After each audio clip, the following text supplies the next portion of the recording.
So start the machine. So this one is going through OWASP's Juice Shop, which is an awesome little product.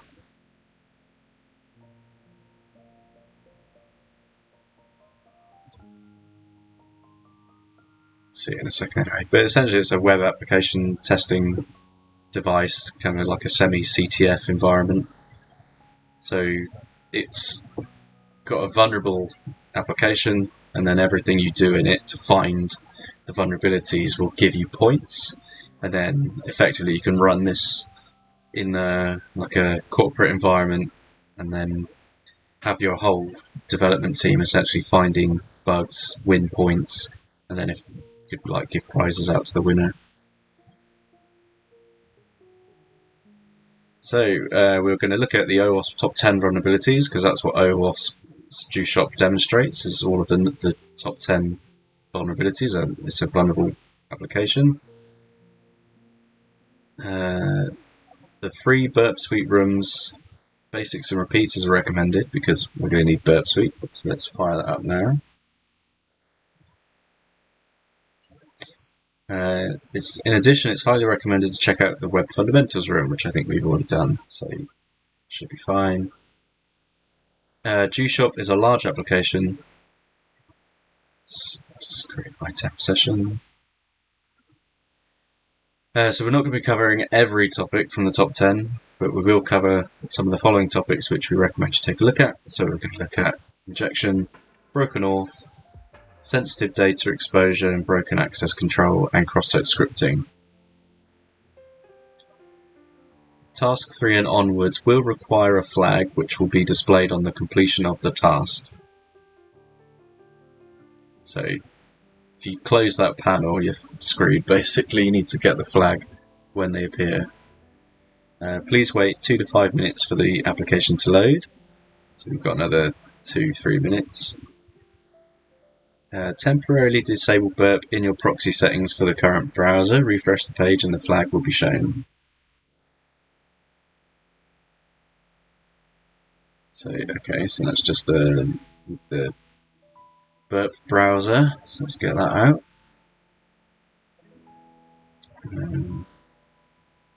This is not an issue with the application, but with burp stopping the flag from being shown, because it will be caught in the proxy.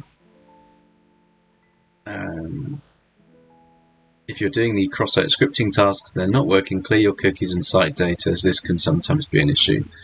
If you're sure that you've completed the task and it's still not working, go to task 8 and it will allow you to check its completion. So deploy the VM, which you've done. You can access the machine using your browser-based machine or through OpenVPN. Once the machine is loaded, access it by copying and pasting its IP into your browser. So let's grab that. Let's put one here in my Firefox, and we'll put another one in Chrome, which Burp Suite is intercepting.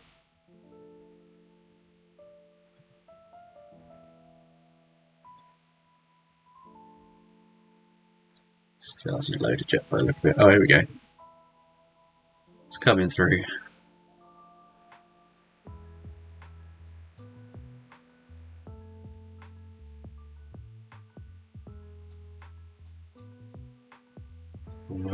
Forward. Let's just turn intercept off for now.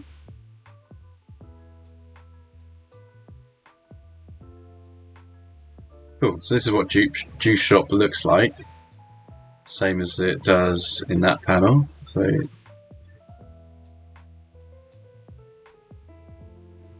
what is our first task? Let's have a look. So let's go on an adventure. Go away. Before we get into the actual hacking, it's good to have a look around. In Burp, set the intercept mode to off and have a browse around the site. This allows Burp to log different requests from the server that may be helpful later. This is called walking through the application, and it's also a form of reconnaissance. So we've got one question: what is the administrator's email? So there we go. So we get the history. This is what it's telling us to build up. So see all these URLs that it's capturing. So as we like click through, don't care about that, don't care about that.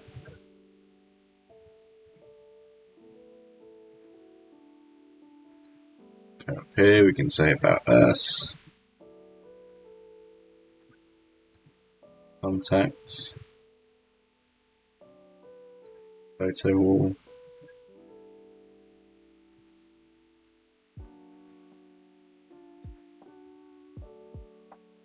Who needs 4 legs?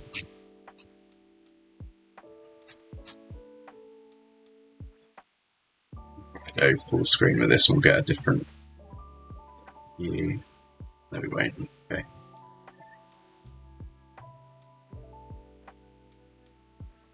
Account, login. Not yet a customer. Already a customer. Forgot my password.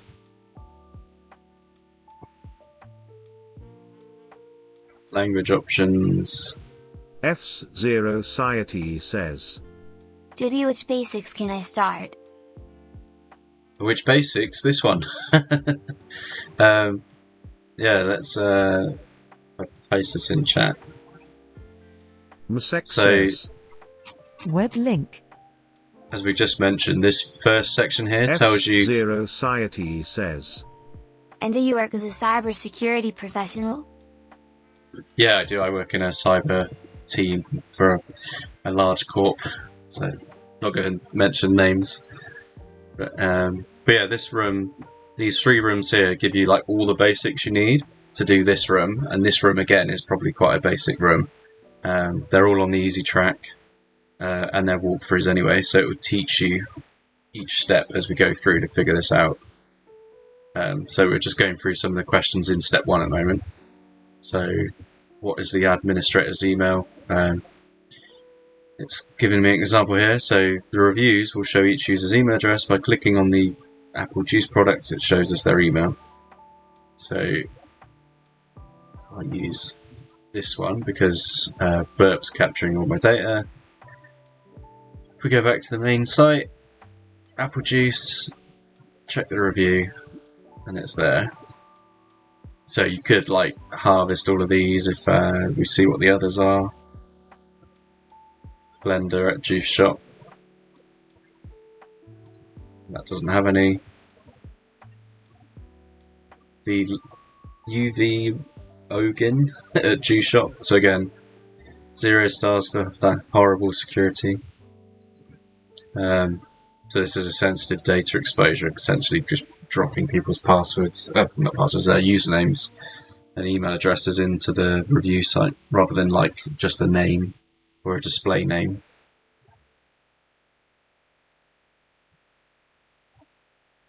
So, what is their email? So we can grab that if we go back into Apple Juice, check the review, and we should have copied it. So, we'll steal his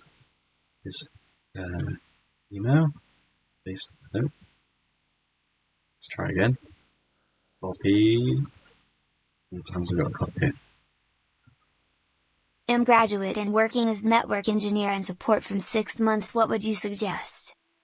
Oh, nice. Have you done any certifications on the side, or does your uni do any like Cisco certs? I know mine would offer the what was it? The Cisco CCNA. Yeah, you could do. CCNA. Yeah. Well worth doing that. If you've got the CCNA, it's like one of the first certs you want as a network engineer.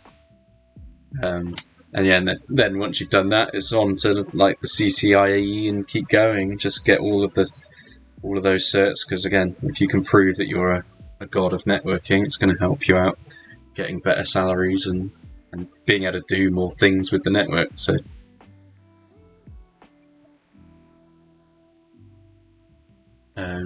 There is, while we're on a tangent, let's do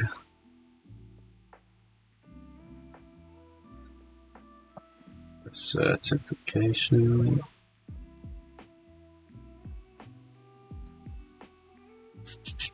There's like a really cool... My main focus actually is cybersecond. Your main focus is networking? Yeah. That's cool though. Yeah, so, I mean, yeah, cyber doesn't need to be the primary. I think it's good just to have a general knowledge of it. Like my primary is software development. I just do AppSec on the side, really. So, and then yeah, helps us write better programs that aren't as flaky and holey and able to be broken into. So, there's a roadmap site. This is it.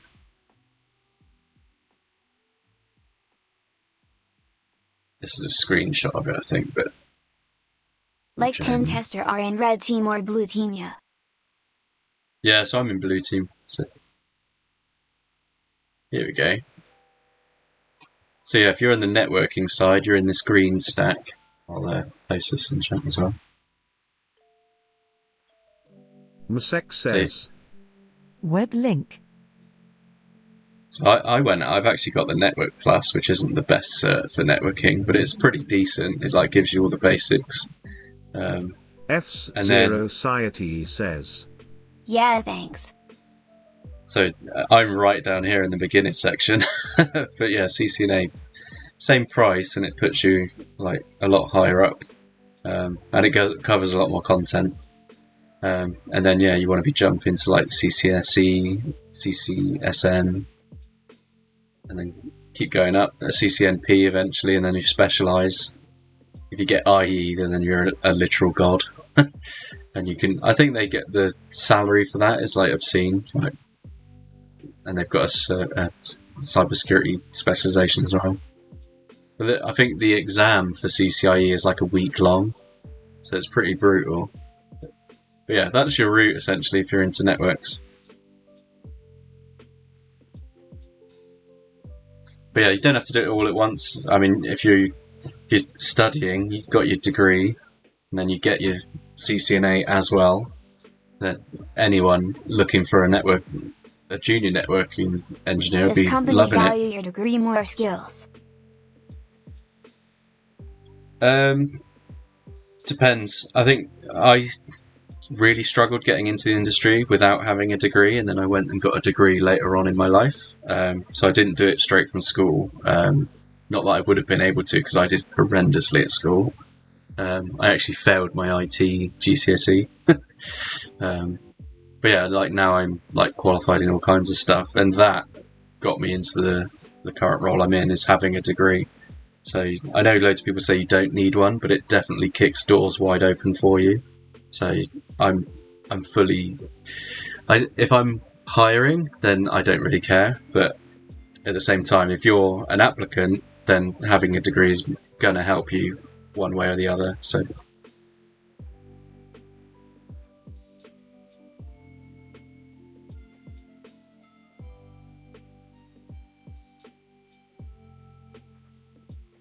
right, question 2, where are we at? So what is the parameter used for searching? So you can find that out. We go into here. Let's just try a search, see if it gives it away in the... Yeah, you don't have a degree in SIT, but like certs or skills. I do have a degree, but like certs. Yeah, so like I say, it's I'm all... from India, BTW. Cool. Yeah, no, it doesn't matter. As long as... I think people are more interested that you're willing to learn, and having a degree proves that you have learned, and like going to uni in general teaches you how to learn. It doesn't tell you the skills you get, it teaches you how to read books and find information out. And then yeah, once you can acquire that knowledge on your own, that's what people really want, is to see that you can ingest information and then do something with it, not just be completely lost for days.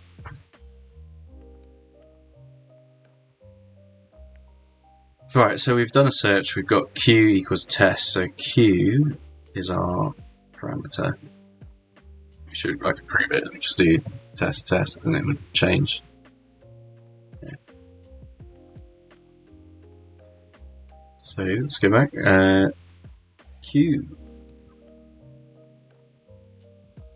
If we Google replicator, we'll see the results indicating that it's from a TV show called Star Trek.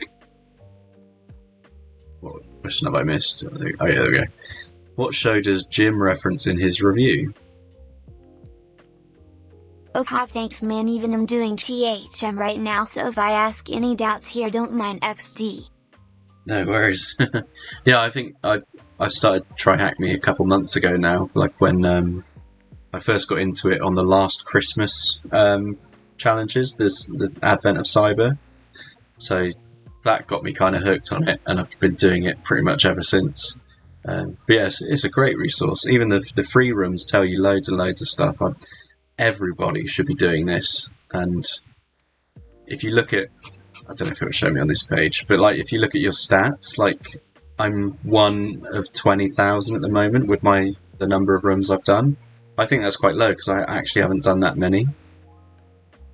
Like you seem to get within the top 10% just by doing one room, which just shows how few people use it. But yeah, massively underused resource, this thing. So we need to go to the green smoothie product and see what he mentions. So we'll go back to Juice Shop. Green smoothie. Fresh out of a replicator. That's all it says. So okay, so it's just going to tell me the answer that's from Star Trek. Got it, yeah. I thought that was going to be a bit more of a question, but sure. Right, injecting the juice. Let's do something good. Alright. Don't you use anything to protect your eyes? Sorry for the disturbance, XD. No, no, I don't need them. So in this task we're focusing on injection vulnerabilities. So these are quite dangerous to a company as they can potentially cause downtime and or loss of data. Identifying injection points within the app are quite simple as most of them will return an error. There are many types of injection attacks. Some of them are SQL injection, command injection, and email injection. So SQL injects SQL queries into database executions. Command injection will inject OS level commands into the OS that will run it, so you can get the operating system to do things. Email injection will allow malicious users to send email addresses without auth, so basically they can send on behalf of you, which isn't great. So if we want to log into the admin account, we'll need to use burp for this, so let's go back to Intercept and my music stopped. Keep going, I suppose. Right, so Intercept back on. Let's go to login. And then we're going to capture his login post request. We'll get email password sent across. We change A, so when we're testing the auth. So what are these? We'll test the auth and then we're going to change the text sent across with a SQL injection prompt. And then this explains it here. So this apostrophe or 1 equals 1 dash dash. In the SQL query, you'd get like, let's get a notepad up. Do the new file. So your SQL query would look something like, if my thing stops popping up, select everything from, type today, from users where user name equals like msec, so it'd be my username, and password equals my password. So that would be your query to get a particular login. So this would get run, and then these are just essentially like placeholders. So you'd have like username,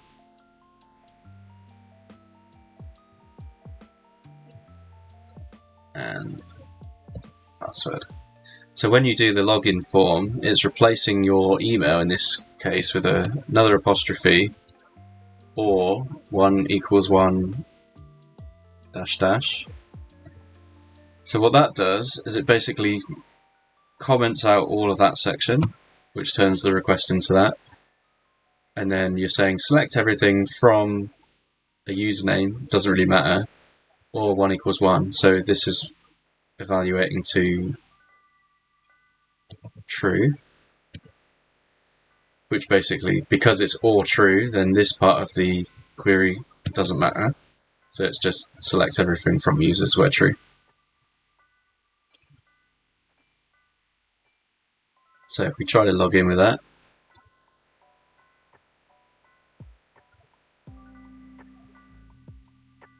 so where's my Chrome? There we go. So close that. Forward. Log in. Forward. So if we do A like it get in the test, log in. This one is just a REST user who am I, so we don't care about that. And then here's the options we change. So we change A to or 1 equals 1 -. Actually, no,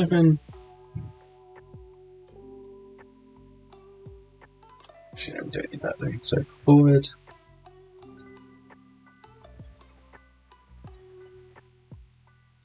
Just forward all the packets. There we go. Don't want to save it, but there we go. So we've logged in as the admin and it's given us the flag, so let's copy that. So why does it work as admin? So if we go back to here, if you imagine you've got a database, you'd have like record 1, admin, 2, msec, 3, someone else. When you select all the users, you get the full list back. But because you usually have like with a login command, it would be like go and get everything, but you'd say get users, like take 1 or something like that. You'd have something, so because you're only interested in 1 result. So what it will do is it will get the first result, which is usually admin, because it's the person who created the web app in the first place. Or if it was the last result, you can change the query slightly to order them the other way around. So you can retrieve this backwards and then you can log in as the last person.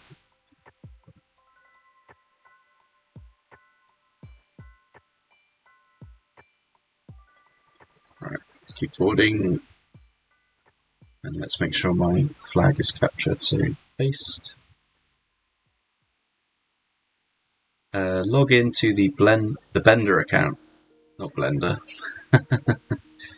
Similar to what we did in question 1, now we'll log in to Bender's account, capture the login request again, but this time we'll put Bender Juice Shop as the email. So now we can actually manipulate the users. So we'll forward that on, but why don't we put the 1 equals 1? Well, the email address is valid, which will return true. We do not force it to be true, thus we're able to use -- to bypass the login system. Note that 1 equals 1 can be used when the email or a username is not known. So let's just forward all this crap again. Let's log out. Log in. A login.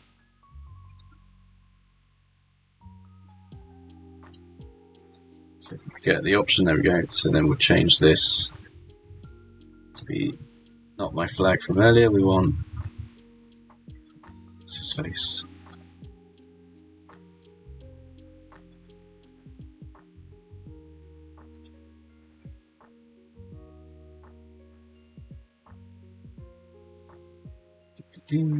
And forward.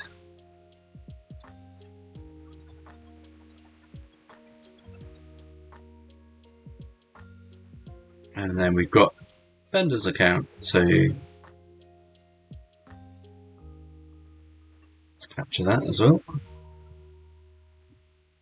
So like another explanation why that works, we go new file. So then this time we're changing it from go away. Select all from users where user name equals Bender And then we were doing tac, so this bit, the password equals, or in this case we put A. So if you remember, this is a comment, so we're removing the password. So it then just says, get all the users where the username is Bender, which will then get me Bender's account data, which will log me in as him.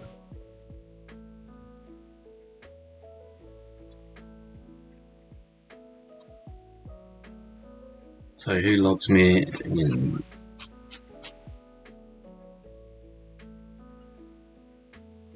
In this task, we'll look at exploiting authentication through a different flaw. When talking about flaws within Auth, we include mechanisms that are vulnerable to manipulation.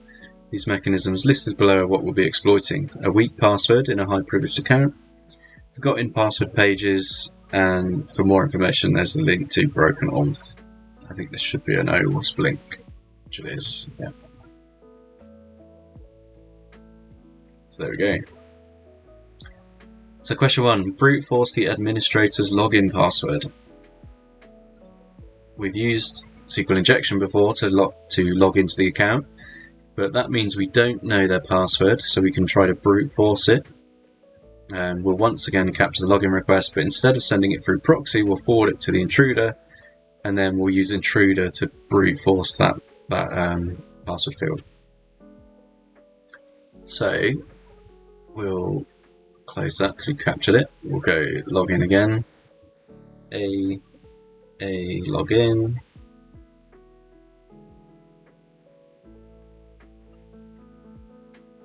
Why isn't that working?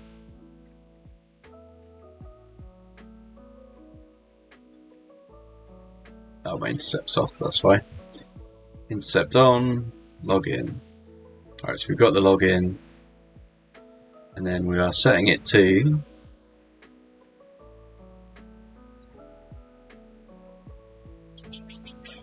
oh, we're not yet. So we can action, send to intruder. Now our intruder has it. So here's our positions.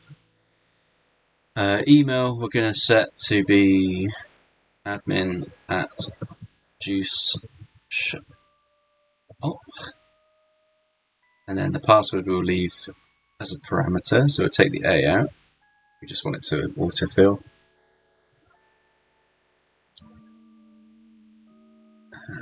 Don't think we need the language or any of that rubbish, so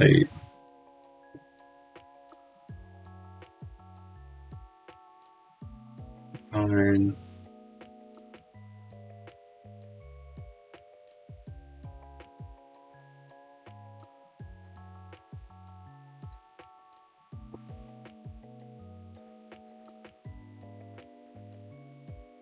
Just take these out. Because we're not generating these, so we don't really care about them. Cool. And then if we come down to payload, so this is our request setup with the parameter that we're going to tamper. And then payload, we're going to set, what does it want me to use? Attacks. Thank you for the follow. Thank you for the follow. Laroon King. I said that right. Or La Run King.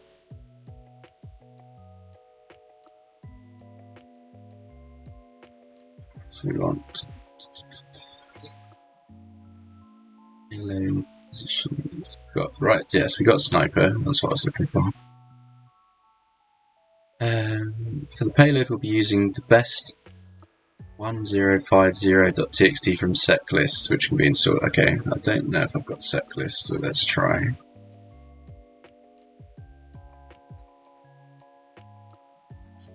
Lion Kingy 69 says, Hello. Hello. Like that setlist. See if it's in. There's a user. Share word list. Did I put setlist here? Yeah, it is. Cool. So set lists, passwords, and common credentials. Best 1050, there we go. So that's the one we want. Got an absolute boatload of passwords in. And then the options we want.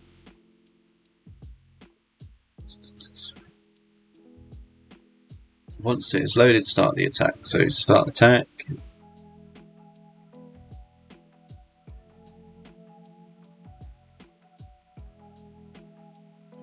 Stairs the trash man says. Oh look, it's the beach. It's the bitch. How you doing, Stairs?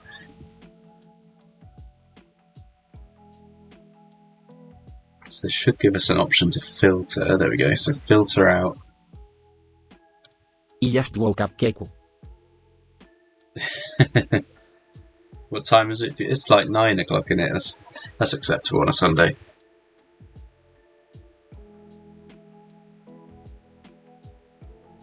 Las 9:35. Yeah, that's fine. Right, so when we're logging in with these passwords, a 401 is a failed request, so that means we didn't get in. If we haven't got a 200 yet, so 200 would be a successful. So it's still going. So let's do this thing. It's only done 44 attacks, so How are you? I'm good, thank you. Thought I'd do something productive. So, catching up on some Trihackney rooms. So yeah, this room, let's go on to it, is like a...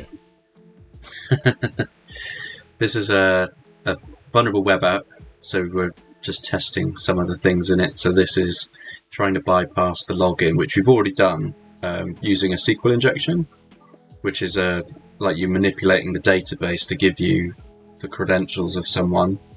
In the example we had was the administrator. So then when you get their credentials, the program logs you in as that person.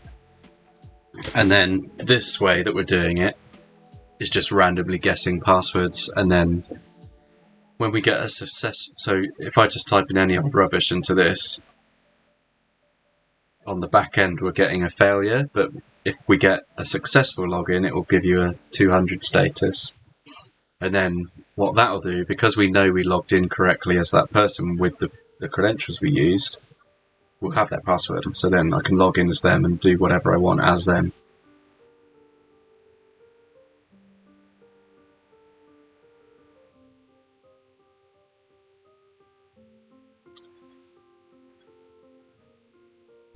Because I'm hacking scum. Scum. Sound alerts says. Msec played hacking scum for 0 bits.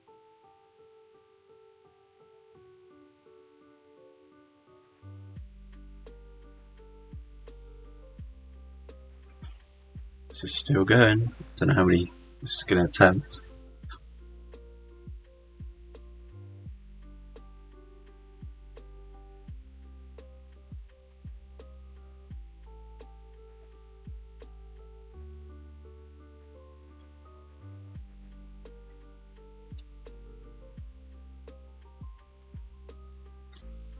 But yeah, you see it's sending the right data. So it's sending, so each of these requests, look, is putting the username in and then the password.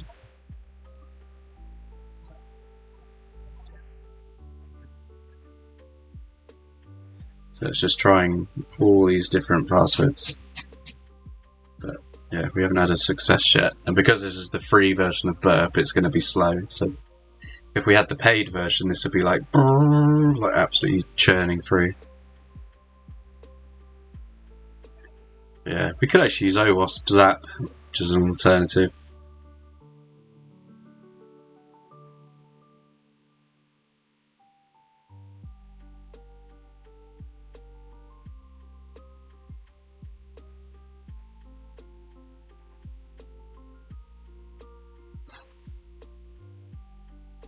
Still going.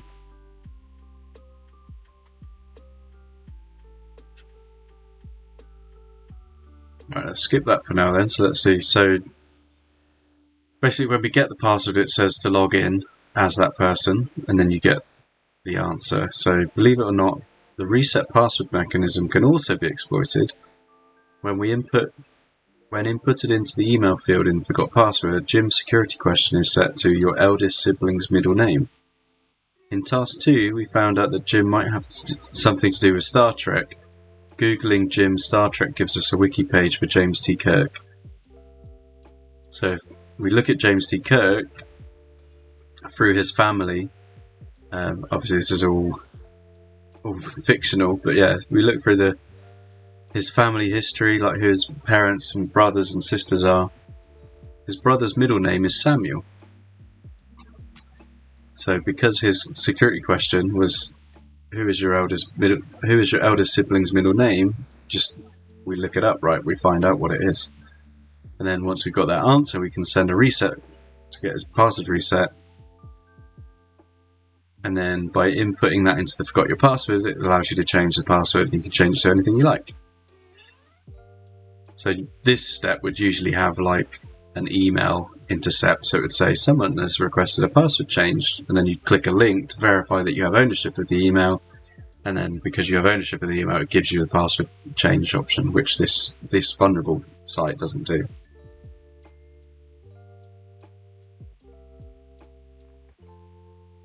I don't know how much longer it's going to make me do this thing.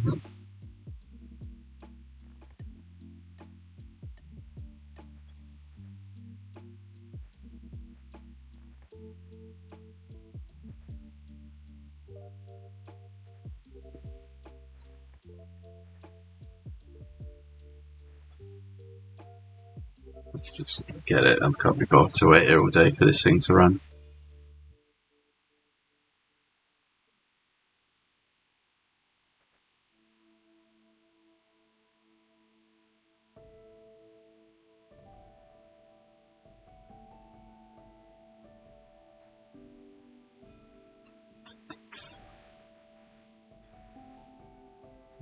But I don't want to skip too far ahead because I don't want the answers. I just want this answer.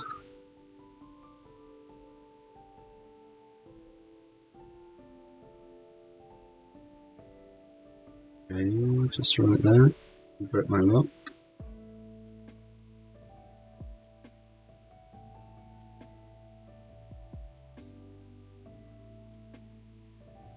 So you found it.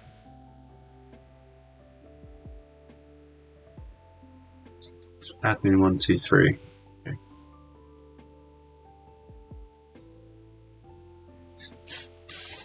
Here's one that is request 117. That wasn't. Is that my one? Yeah. Oh, it did work. There you go. So yeah, status 200. So we can stop it. So that's the one we want.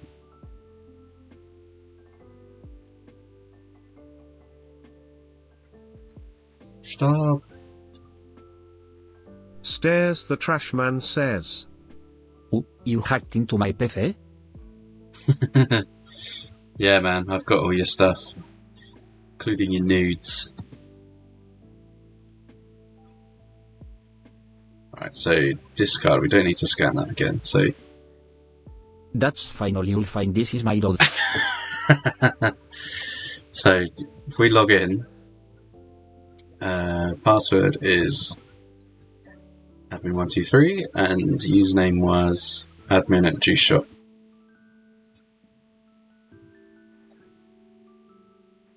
So log in, and we're on proxy. So forward. Let's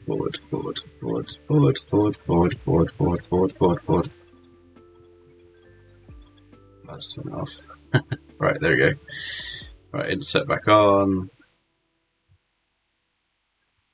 So you solved the password challenge. Password strength was low. Log into the administrator's user credentials without changing them or applying a SQL injection. So we got that flag.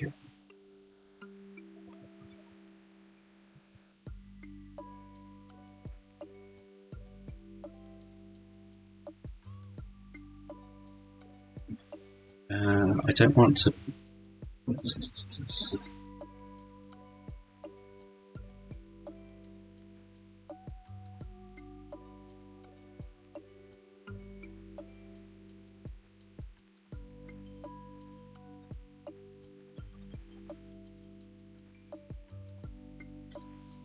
Right, so yeah, now we're going to reset Jim's password. So we go back. Let's find Jim. Where did we see his account?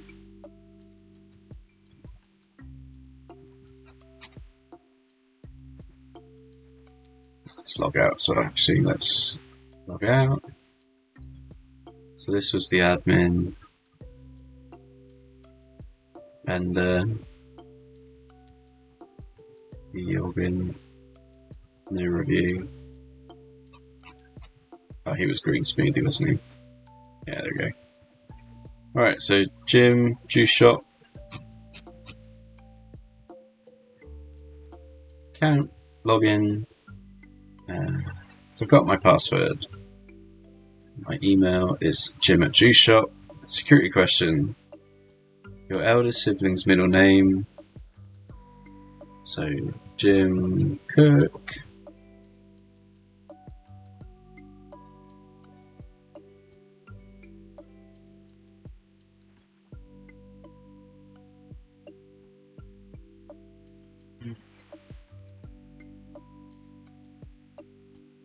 So remember the family members.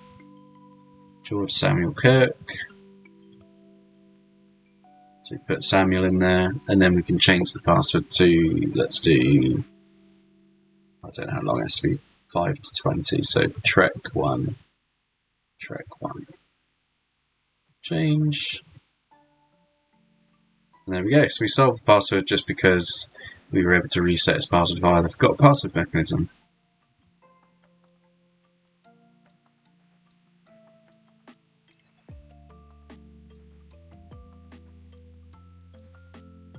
Okay.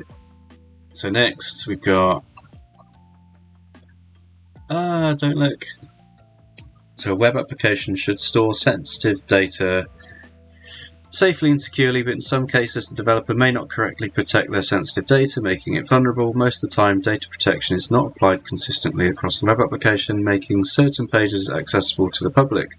Other times information is leaked to the public without the knowledge of the developer, making the web application vulnerable to attack. So question 1, access the confidential document. Navigate to the About Us page and hover over the Check Out the Terms of Use. In the Terms of Use, you'll see that it links to legal.md. Navigating to that FTP directory reveals that it's exposed to the public. So let's have a look. I can get rid of that walkthrough now that we've already guessed the password. So, was it About Us, I think? Check out these boring terms of use if you're interested in such lame stuff. So here's the URL, and then as they said, if you take the file off and just go to the directory, it's got its indexing on, so you can see all the files in the directory, not just that one file that they want you to look at. So if we keep going, so if we download Acquisitions MD and save it, it looks like there are other files of interest as well. After downloading, navigate to the home page to receive the flag. So if we go Acquisitions, and we need to go to our documents, THM, OWASP shop, save it there.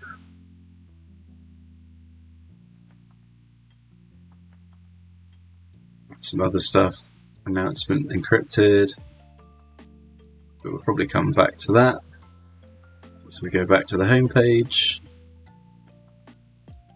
There we go. We stole a confidential document.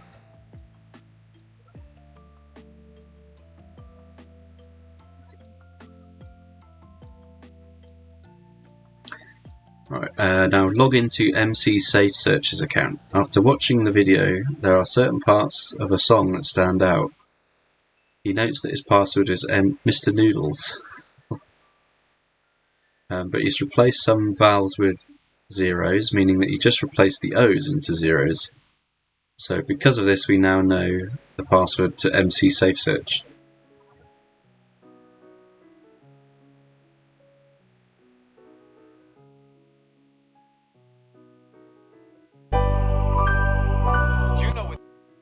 Let's not get DMCA'd. MC Safe Search, Bobby Secrets, protect your password.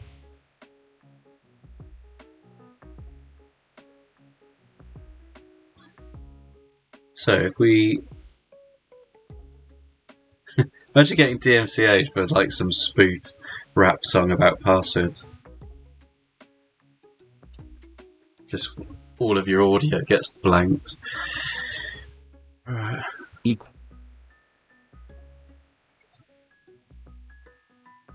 Alright, so we are going login, and then the video tells us the password. That's kind of the stick, is that he's rapping about his password. So let's take that, and then we're changing O's into zeros, so oodles, and we logged in. There we go. So that's it. You logged in as MC Safe Search using user credentials without applying SQL injection and bypass.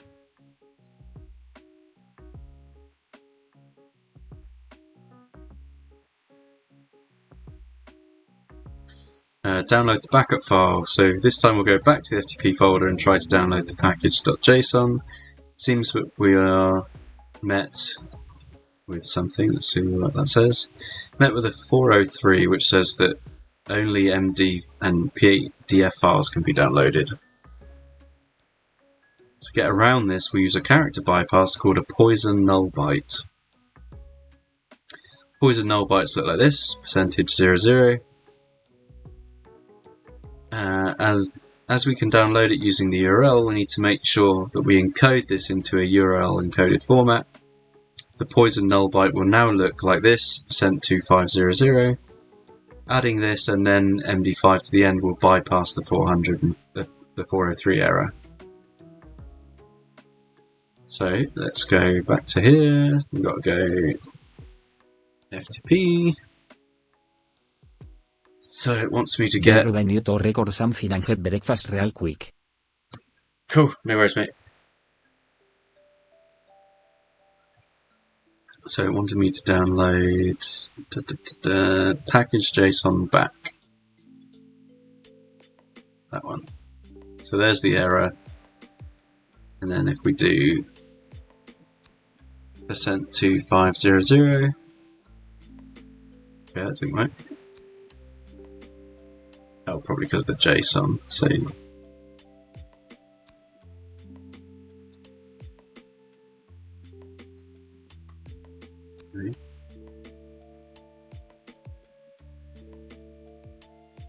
does it just have to be MD? Yeah, there we go. Cool, so there we go. So we downloaded it.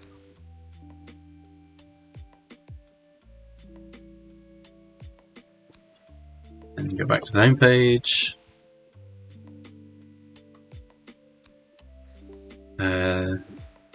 We've got two flags. So we did error handling, provoke an error that is neither graceful or inconsistently handled.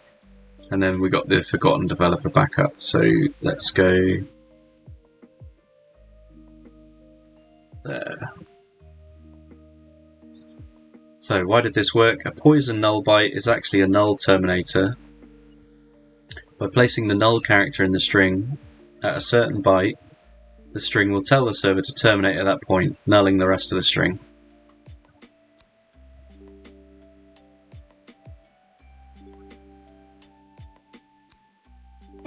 So failure just sees the MD and then allows it to go through.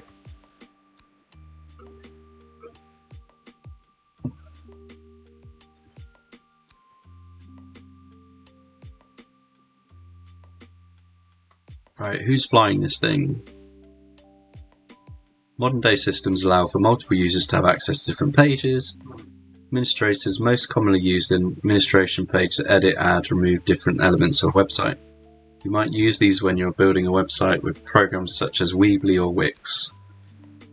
When broken access control exploits or bugs are found, it'll be categorized in one of two types: a horizontal privilege escalation. This is where you perform an action of the same level because you're moving across an organization in terms of privilege. So the same level of access you get, just a different person.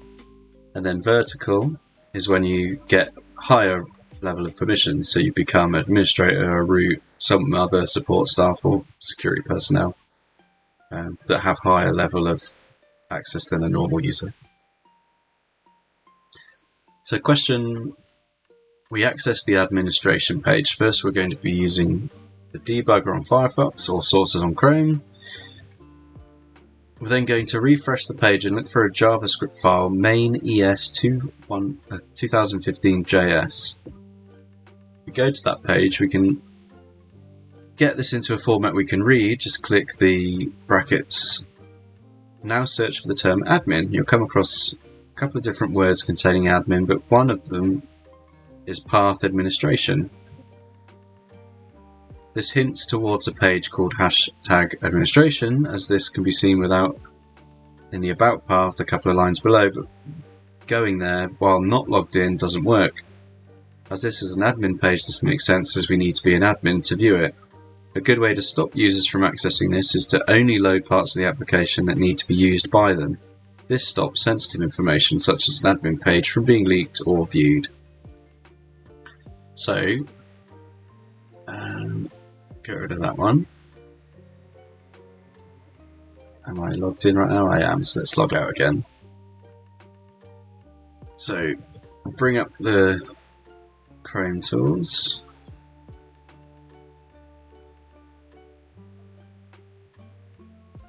And we're interested in sources. We want the main ES file. Pretty print, please. And then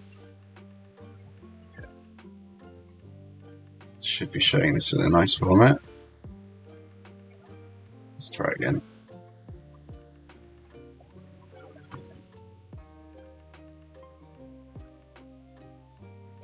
It should be working.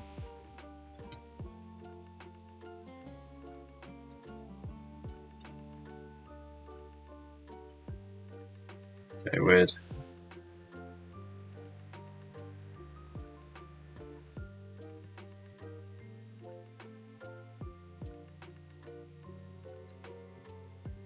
I can do it here, so if we do...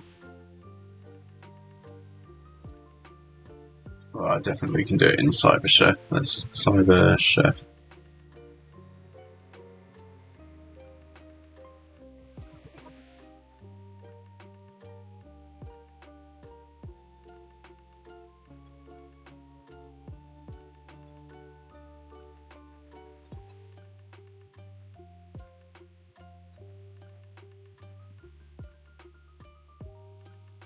We want to pretty.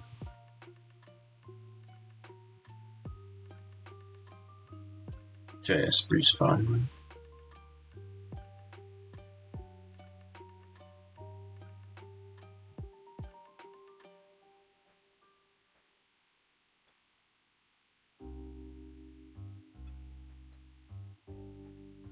There we go. Give me the option, there we go. So we can see all the code.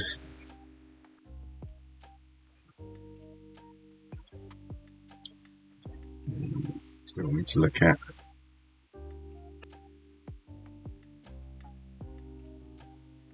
Oh, it's debugger, not sources, that'll be why. So let's go back. We want.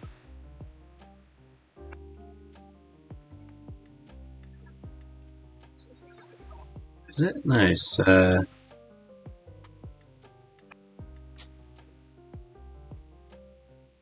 it's sources in Chrome. So the Firefox one is actually better because it will handle it properly. Let's just do it in Firefox then. The Chrome one doesn't do that change.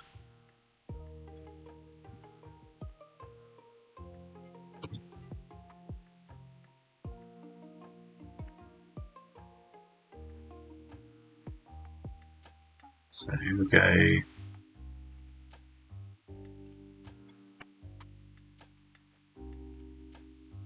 debugger.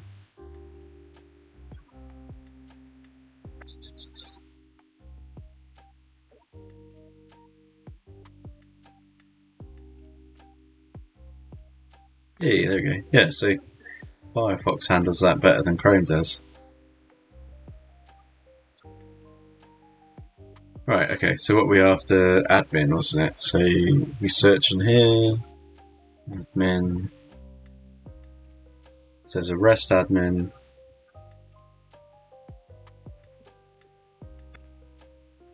path administration,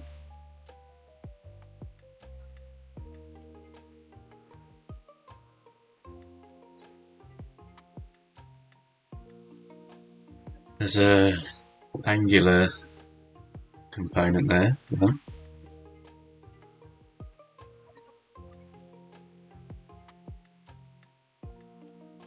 So this is the Angular root as well. So you've got, because we've got access to the Angular roots, we can see all of the URLs that are valid and what the parameters are.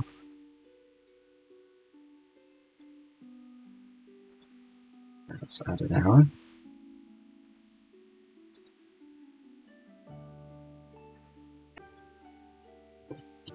Go to the administration at 403, okay.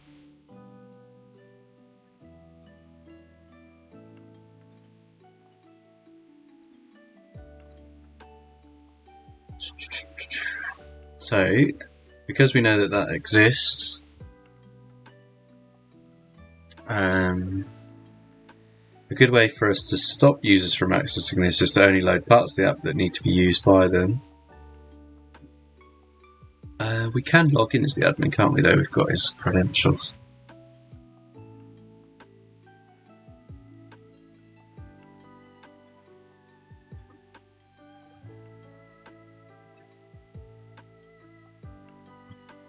So admin at juice shop, I don't know what this thing was.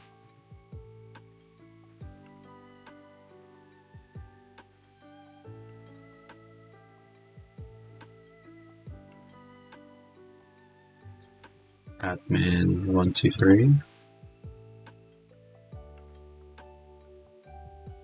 So then we go administration. Yes, we can see the registered users and the feedback. And then we've accessed the administration. So copy that.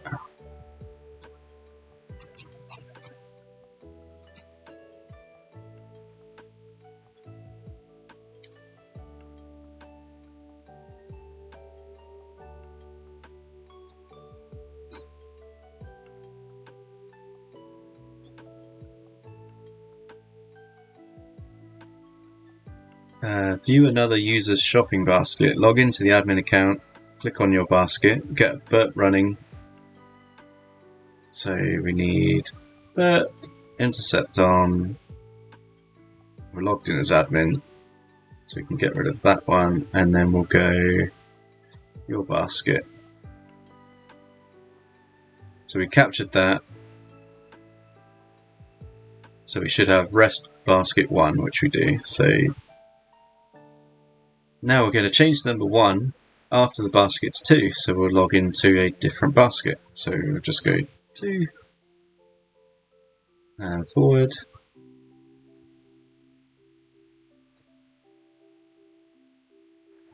And there we go, so we've logged into another person's basket.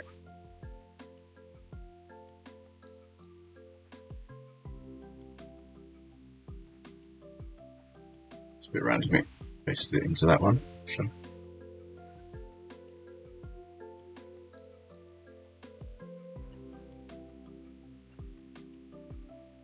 So there we go. Remove all 5-star reviews. So let's go back into the admin. Let it load.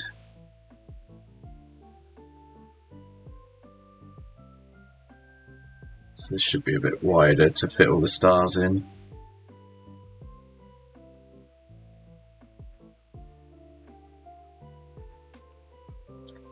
So is this just a case of deleting it, or do they want me to do anything juicy with it?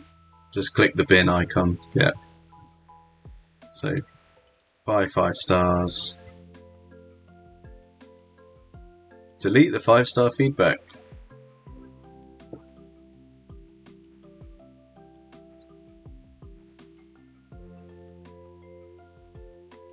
Well, what's next? Where did that come from? Cross-site scripting is a vulnerability that allows attackers to run JavaScript in web apps. These are one of the most found bugs in web applications. Their complexity ranges from easy to extremely hard. Each web application passes the queries a different way. There are 3 major types of XSS. You have DOM, which is a special type, storing the attack within the DOM. This attack commonly uses the script tag. It's not expired, it's just we extended it. Then we have persistent server-side, so this is where you're storing the JavaScript within the server-side data that will be put into the page and rendered afterwards. And then reflected, so this is run on the client side, and typically using like some search input or some other input the user controls to inject that XSS.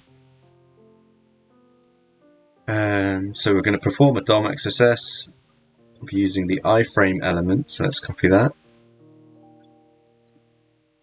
And if we just search for that in the search bar, it will trigger the alert. So if we go back to here, search, paste, enter. And there we go. So there's triggered our script. And then we get the XSS. So let's copy that.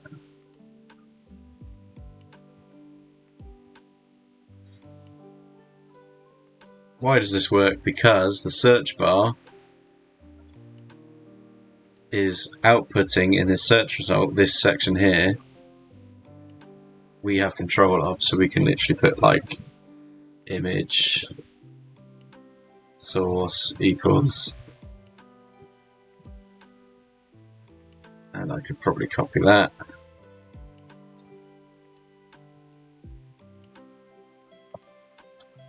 So yeah, I can inject anything I like into that section, because it will just paste it in and render it.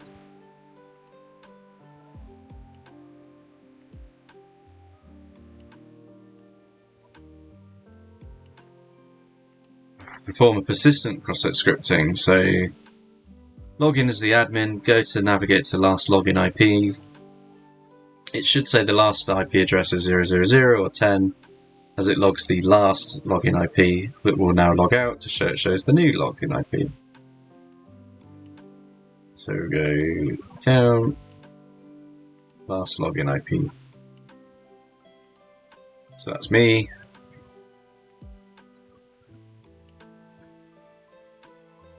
Make sure that burp's intercept is on, so we'll catch the logout request. So we need intercept on. And we'll go logout. So we catch save login IP. And then it's going to tell me to do something. So here we go. So we take our iframe again. And the true client IP, something like we've got that request yet.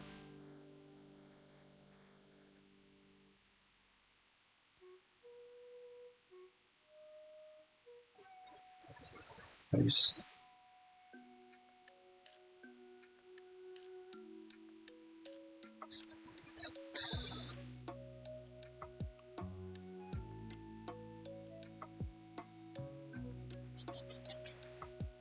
Headers.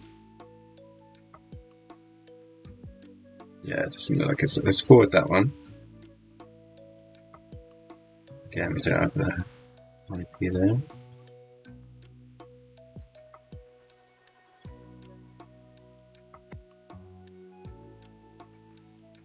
Socket IO, free probe. Okay, so I didn't like that. Let's go back. Log in. Admin at juice share.op. admin 123.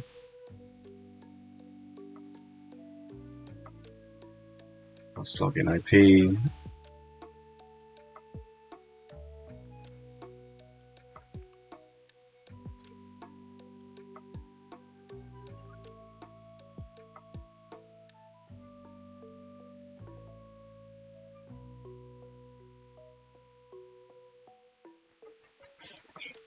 I'm not getting the same option now.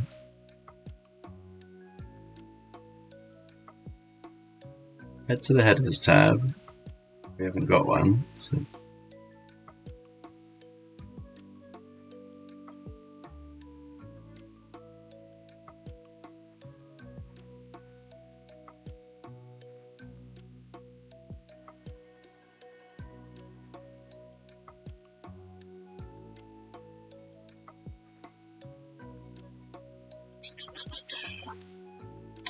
Okay, so we add the header. Okay, got you. So that makes more sense.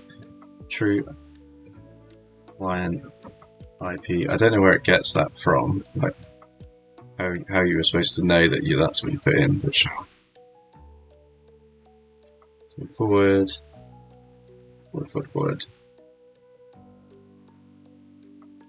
Cool. There we go. So you solve the HTTP header cross-site scripting through a HTTP header. This is a potentially harmful on Docker.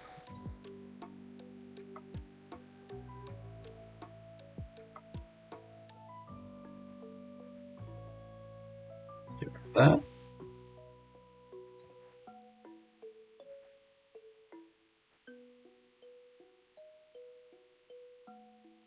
There we go. So true client IP header is similar to the X forwarded for header.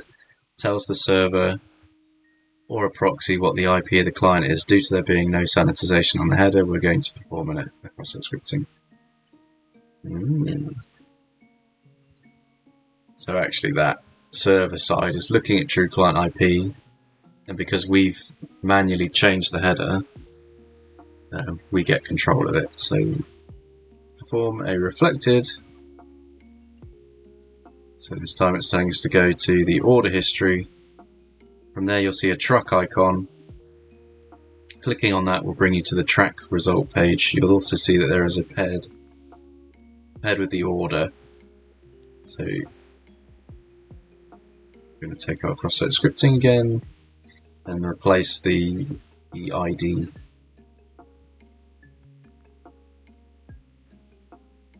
So log in.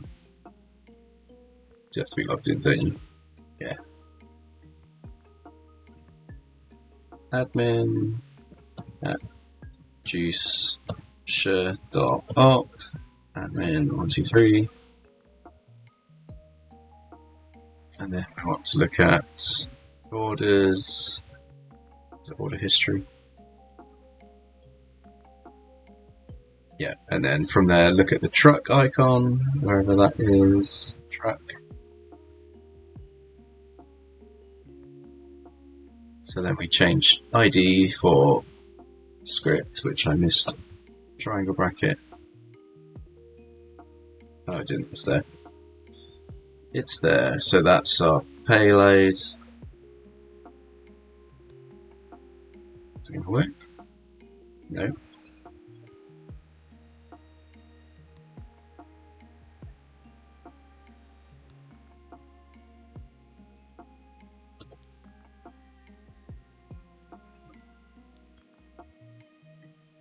Didn't like that one, so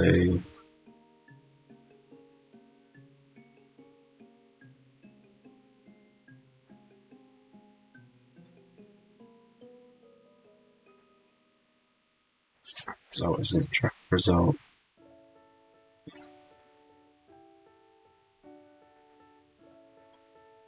That should have worked.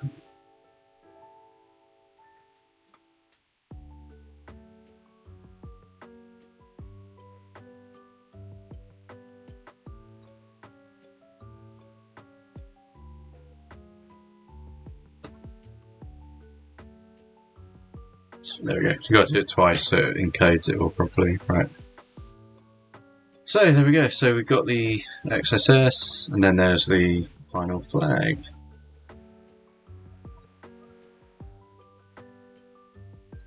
Exploration. If you wish to tackle some more of the harder challenges that were not covered in the room, check out the scoreboard. DXSS? Cross-site scripting. So, get rid of that.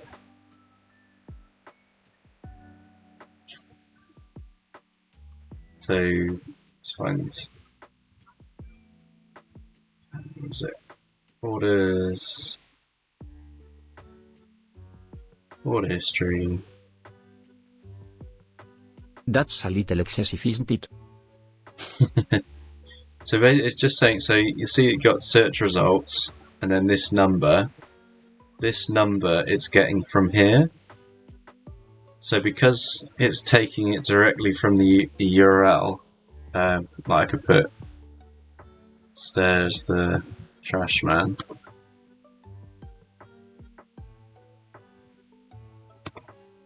And then once it loads, you'll see, so it puts it there. So because it's taking that raw input and just using it, we can actually write a script. Or in this case, it's a JavaScript. So they're putting an iframe in. So an iframe is like an embedded website, and we're just saying the source. So the Will I say my address in there? So we can say alert is just a way of proving that we can run arbitrary JavaScript. So this could be anything. This could be like instead of alert, we could say turn your webcam on and submit all your nudes to an attacker, or like anything that could be put in there. So.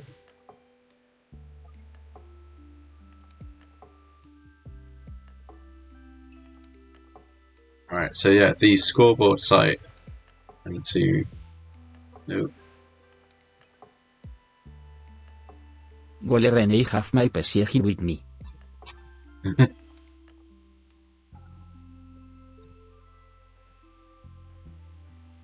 Where is my IP gone?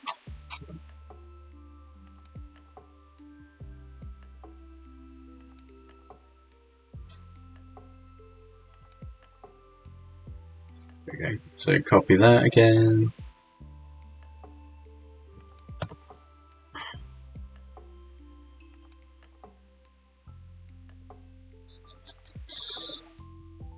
So we do it? No. Alright, scoreboard.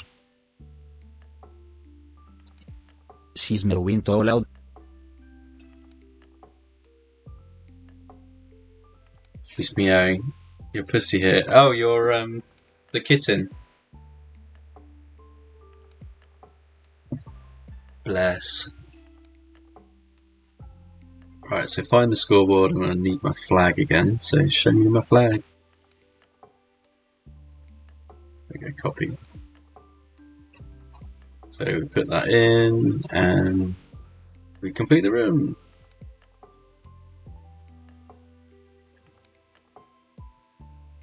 No, that's Antonio Satis house with my brother RN. It's big bad that's with me. Ah, the big pussy. The chunky grey cat.